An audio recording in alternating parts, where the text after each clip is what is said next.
Hello from the Bureau. Well, we may be almost halfway through April, but we've still got a little while to go through cyclone season yet in the Australian region, and our cyclone experts are closely watching a tropical low to the north of the top end that's expected to develop into a tropical cyclone within the next 24 hours. The Tiwi Islands to the north of Darwin are currently under cyclone warning, while Darwin itself is under a cyclone watch. Our focus is on this broad mass of cloud to the north of the top end, offshore from Darwin, where we've seen thunderstorm activity become more widespread and frequent around the tropical low centre overnight. At 12:30 p.m. this afternoon Central Time, the low was around 415 kilometres offshore from Darwin and moving to the south at around 9 kilometres per hour.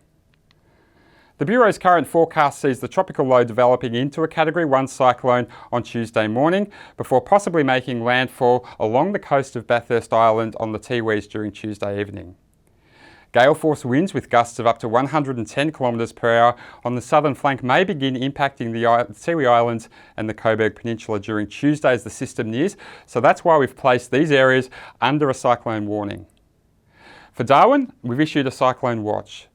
Now you may notice that the forecast track map looks very similar to Cyclone Blanche back in March, and that was the last time we had Darwin under a cyclone watch.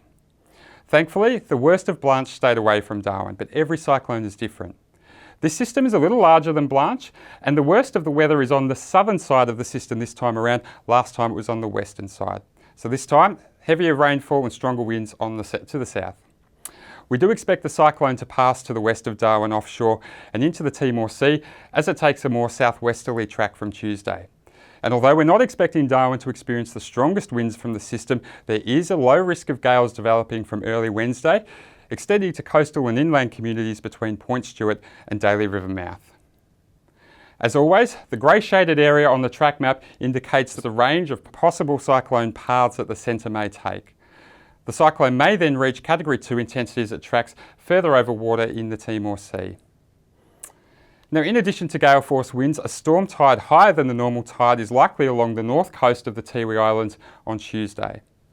We're also likely to see some significant rainfall accumulations across the Tiwis and the northwest top end, with 2-day totals over Tuesday and Wednesday of up to 300 to 350 millimetres across the Tiwis and around 100 to 150 millimetres for Darwin and nearby coastal communities.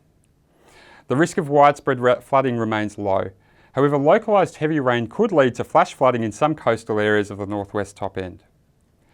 So although the centre of the system is unlikely to pass directly over Darwin, it's important for people across the northwest top end to make cyclone preparations today ahead of the expected wind and rain, including tidying your property and securing loose items. Please check back with the Bureau on our website, app and on Twitter throughout the day today and tomorrow for the latest updates of cyclone forecasts and warnings. And please follow all advice from the Northern Territory Emergency Service.